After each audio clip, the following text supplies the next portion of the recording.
నమస్కారం. శ్రీవార్త న్యూస్కి స్వాగతం. స్థానిక వాసవి మాతా మందిరంలో మంగళవారం ఆర్యవైశ్య అభ్యుదయ సంఘం ఆధ్వర్యంలో శ్రీ వెంకటేశ్వర సప్తాహార కార్యక్రమాన్ని ఏర్పాటు చేశారు. ఈ కార్యక్రమానికి పుట్టపర్తి శ్రీ జ్ఞాన సరస్వతి అన్నాజీరావు పాల్గొన్నారు.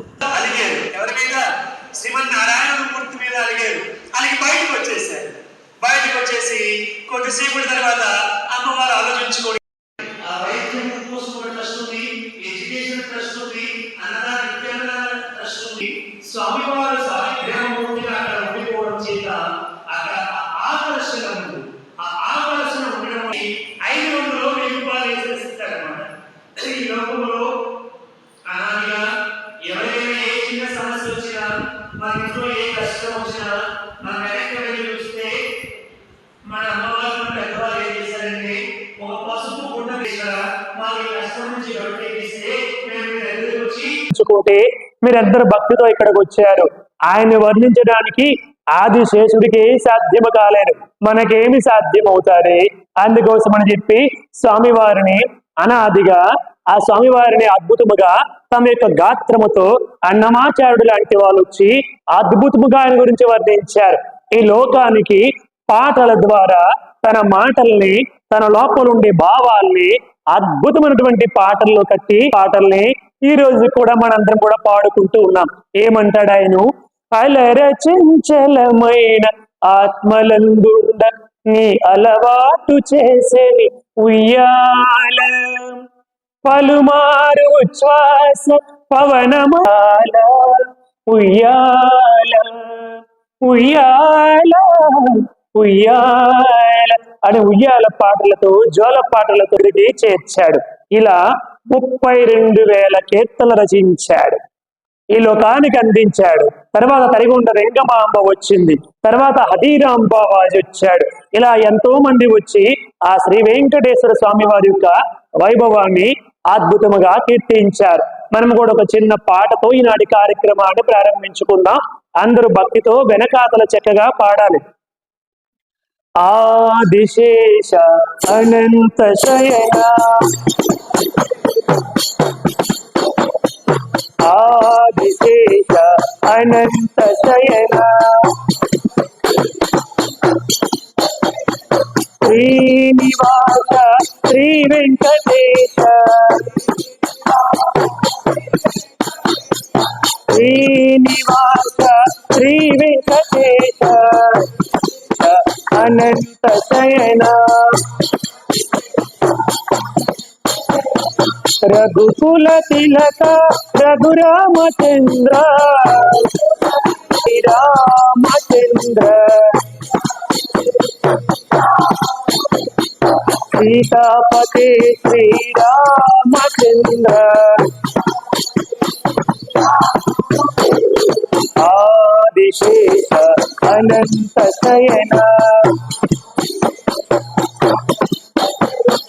శ్రీనివాస శ్రీ వెంకటేశ, వెంకటేశ వెంకటేశ వెంకటేశ పాహి మాం, శ్రీనివాస శ్రీనివాస శ్రీనివాస రక్ష మాం, శ్రీనివాస శ్రీనివాస శ్రీనివాస రక్ష మాం, వెంకటేశ పాహి మాం, శ్రీనివాస రక్ష మాం,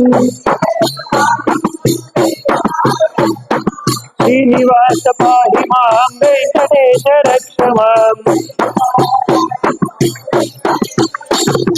ఆదిశేష అనంత శయన శ్రీనివాస శ్రీ వెంకటేశ అని స్వామివారిని కీర్తిస్తూ వచ్చాం. ఈ కీర్తన వల్ల మనలో గొప్ప దివ్యమైనటువంటి అనుభూతి కలుగుతుంది. తద్వారా స్వామివారి పాదాల చెంత ఉండే భావన కలుగుతుంది. స్వామివారు దివ్య అనుగ్రహాన్ని తొందరగా పొందే మార్గమే ఈ సంకీర్తన అన్నమాచార్యులు తీసుకొని వచ్చారు. అందుకే మనం సుప్రభాతంలో ఏమని చదువుతామండి? శ్రీశేష శైల గరుడాచల వెంకటాద్రి నారాయణాద్రి వృషభాద్రి వృషాద్రి ముఖ్యం. అంటే ఈ 7 కొండలే కాదండి, స్వామివారికి అనేక నామాలు ఉన్నాయి. ఇంతకు పూర్వం చెప్పాను కదా, శేషాద్రి, నీలాద్రి, గరుడాద్రి, అంజనాద్రి, వృషభాద్రి, నారాయణాద్రి, వెంకటాద్రి, ఇవి మాత్రమే కాదు, ఇంకా కొన్ని కోట్ల కోట్ల కోట్ల నామాలతో స్వామివారి యొక్క దివ్యధామము కలియుగ వైకుంఠము వలె దేదీప్యమానముగా వెలిగిపోతూ ఉంది.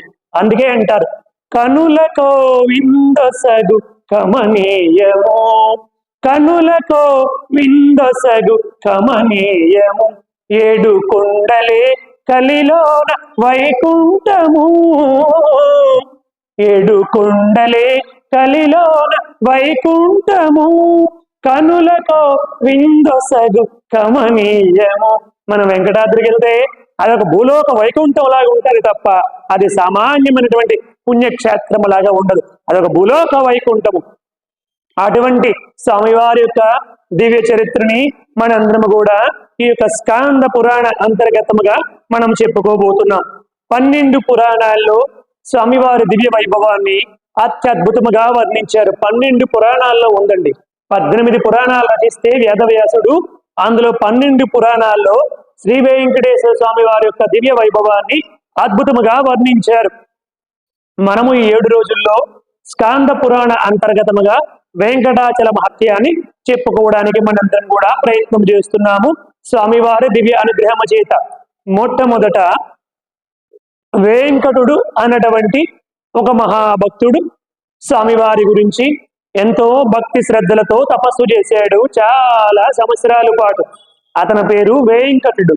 వెంకటుడు వేం అంటే పాపములు, కట అంటే హరించడము, తొలగించడము లేదా నాశనము చేయడము అని అర్థము. వెంకటేశ్వర అని మనం అంటే మన యొక్క పాపములన్నీ కూడా తొలగించే ఈశ్వరుడు అని అర్థము మాట.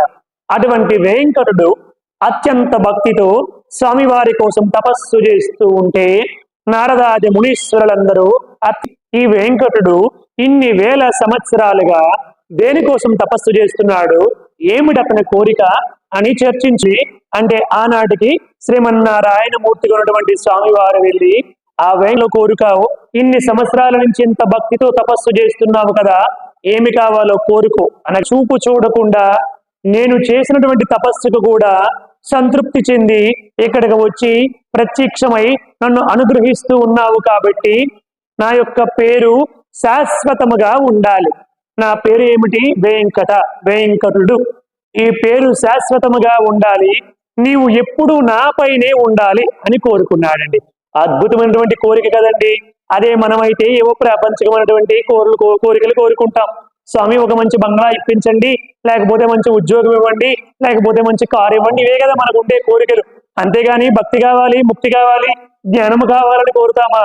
ఆయన అంత మహాభక్తుడు కాబట్టి, స్వామి నా పేరు సార్థకము కావాలి, నీవు ఎప్పుడూ నాపైనే ఉండాలి శాశ్వతముగా అని కోరుకుంటే స్వామివారు ఆనందముతో అంగీకరించి, సరే ఇప్పుడు నిన్ను నా వైకుంఠానికి తీసుకుని వెళ్తున్నాను అని చెప్పి స్వామివారు వైకుంఠానికి తన దివ్య అనుగ్రహము చేత వెంకటుడిని వైకుంఠానికి తీసుకుని వెళ్ళారు.